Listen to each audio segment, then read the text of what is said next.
So ప్రధానంగా మనం చూస్తే కనుక మంత్రివర్గ విస్తరణ మీద 9 రోజుల విజయోత్సవాల మీద బీఆర్ఎస్ పార్టీ చేపట్టేటువంటి వాటిని ఏమంటారు దీక్షా దివాస్ల మీద హైలైట్గా ఉన్నాయి. రైట్, ఒకసారి ఇన్ డీటెయిల్స్లోకి వెళ్ళేటప్పుడు ఒకసారి మనం ప్రధానంగా ఈ అంశం చూద్దాం. న్యాయం కోసం వచ్చిన మహిళ పైన సెక్షువల్ టార్చర్, తన భర్తపై ఫిర్యాదు చేసిన మహిళ నెంబర్ తీసుకొని వేధింపులకు దిగిన ఎస్ఐ, పోలీసుల కామాందుల అంటూ క్వశ్చన్ ఉన్నది. సో దీనికి సంబంధించి ఒక అమ్మాయి రాచకొండ కమిషనరేట్లో ఫిర్యాదు చేసినటువంటి ఆ ఫిర్యాదు కాపీ ఒకటి ఉంది, చూపిస్తాం మీకు అది. రైట్, ఇక్కడ మేము పేర్లు ఉన్నాయి కాబట్టి చెప్పదలుచుకోలేదు, నేను చెప్తాను మీకు అది. సో ముంగనూరు విలేజ్కి సంబంధించి హయత్ నగర్ మండల్ రంగారెడ్డి దగ్గర ఉన్నటువంటి ఆ మహిళ ఎవరి సైదులు అనే ఎస్ఐ మీద, ఎక్కడ ఎస్ఐ అయినా హయత్ నగర్ పోలీస్ స్టేషన్లోని ఎస్ఐ సైదులు.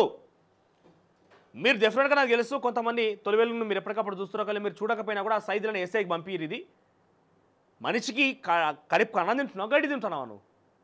ఒక బాధిత మహిళ తనకు న్యాయం చేయమని దగ్గరికి వస్తే నువ్వు చేసే పని ఏంది బై? నీకు ఆ ఉద్యోగం దండగా, అది బంద్ చేసుకొని ఆ కొంపల పంటి తిరుగు. నీ కావురము నీకున్న బలుపు తగ్గుద్దేమో కొంచెమైనా. ఎందుకు ఈ మాట మాట్లాడుతున్నాను, ఎందుకు ఇంత ఆగ్రహం వ్యక్తం చేస్తున్నా అంటే, తప్పు చేస్తే శిక్షించాల్సిన వ్యక్తి, ఆ స్థానంలో ఉన్న వ్యక్తే లేదు లేదు నువ్వు నా దగ్గర రావాలి, నా పక్కలో పడుకుంటేనే నేను నీ మొగుడి మీద కేసు వేస్తా అని చెప్పిన ఎంత దుర్మార్గుండ్రా, నాకు అర్థమైతలేదు. నువ్వు ఆ బాధిత మహిళ బాధతో ఉన్నది, భర్తతో వేధింపులకు గురైంది, భర్త కొంత ఇబ్బంది పెట్టినని చెప్పి పోలీసుల మీరు మమ్మల్ని న్యాయం చేయండి పోతే ఆ మహిళ అట్లా చేస్తావా? లేదు, నీకు తప్పప్పుల్ని విచారించాలనుకుంటే తప్పప్పులు విచారించు, నిజం నిర్భయంగా బయటకు చెప్పి అక్కడ ఎవరి తప్పు ఉంది, ఆ అమ్మాయి తప్పు ఉందా, భర్త తప్పు ఉందా అని కేసులు పెడతావా, ఏం చేస్తావో చెయ్యి. కానీ ఆ అమ్మాయిని రకంగా నువ్వు వేధించడం ఏంది? ఏం పెట్టి చూడండి ఆ తల్లి ఆడామే, I submit that I am resident of the said address above, ఎక్కడి ముంగునూరు విలేజ్, ద్వారకా నగర్ ముంగునూరు విలేజ్ దగ్గర ఆ బాధిత మహిళ ఉంటుందట.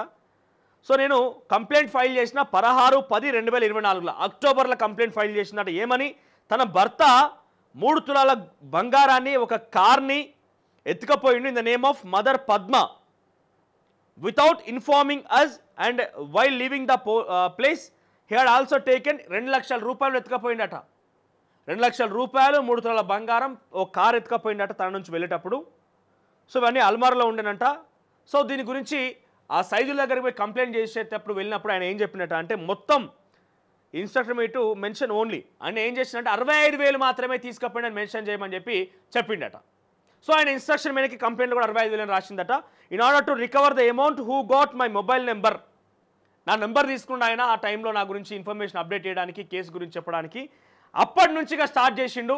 మీ పిల్లలు స్కూల్కి పోయిర్రా, మీ ఇంట్లో ఎవరు ఉన్నారా, నేను రావాలనా, నాకు మసాజ్ చేస్తావా, లేకపోతే ఒంటరిగా ఉన్నావా, ఒంటరిగా ఫీల్ అవుతున్నావా, నేను రావాలని పదే పదే మెసేజ్లు పెట్టినట్టు కేటుగాడు. హయత్ నగర్ పోలీస్ స్టేషన్లో పనిచేసేటువంటి ఎస్ఐ సైదులు, నువ్వు ఎంతటి దుర్మార్గుడు ఈరోజు తెలంగాణ ప్రజానికని చూస్తున్నది. ఒక మహిళ వచ్చి నిజంగా నీకేదైనా తప్పులు అనిపిస్తే, లేదు ఇద్దరు తప్పు చేసిర్రు, లేదు ఆ మహిళ కూడా తప్పు చేసింది భర్త విషయంలో అని అనుకుంటే కనుక విచారణ చేయి, నిజాలు నిర్భయంగా బయటపెట్టి. కానీ ఆ మహిళ పట్ల నువ్వు చేసేటువంటి ప్రవర్తన ఏంటి, నీ ప్రవర్తన ఏంది? కంచే చేను మేసినంగా న్యాయం చేయాల్సిన పొజిషన్లో నువ్వే ఆ మహిళకు అన్యాయం చేసి ఆ మహిళ మీద ఈ రకంగా ప్రయత్నం చేస్తున్నావు అంటే నీ బుద్ధి, నీ వంకర బుద్ధి ఏమైందో అర్థం చేసుకో. ఇక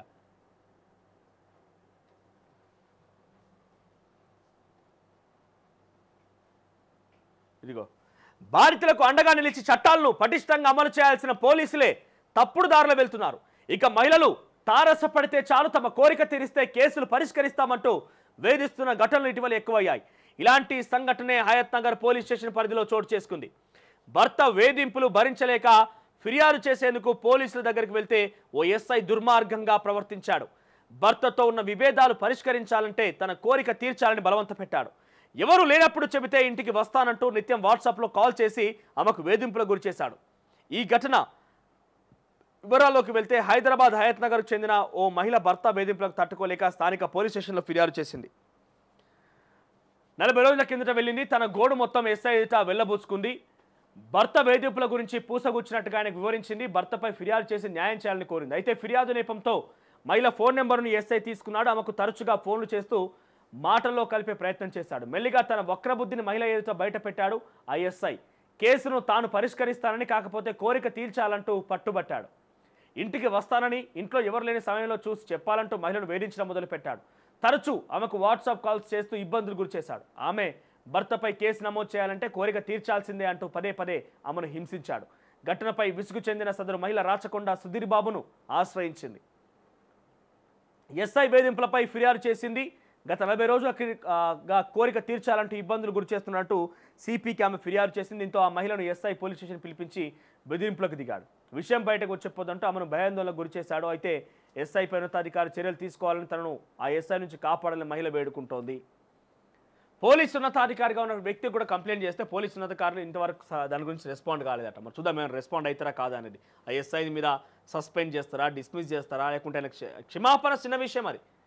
నిజంగా ఫస్ట్ ఒకసారి విచారణ చేయండి. ఆ మహిళకు నిజంగానే వాట్సాప్ కాల్స్ పోయినాయా, ఏమేమి మాట్లాడిండు, ఏ రకంగా మాట్లాడినా అవన్నీ రికార్డ్ తీసి పరిశీలించి ఆ తర్వాత పోలీస్ అధికారి మీద మీరు డెఫినెట్గానే సస్పెండ్ శిక్షార్హుడు లేకపోతే కమిషనరేట్కి అటాచ్ చేసేవాడిని చిన్న విషయాలు సస్పెండ్ చేసేయి.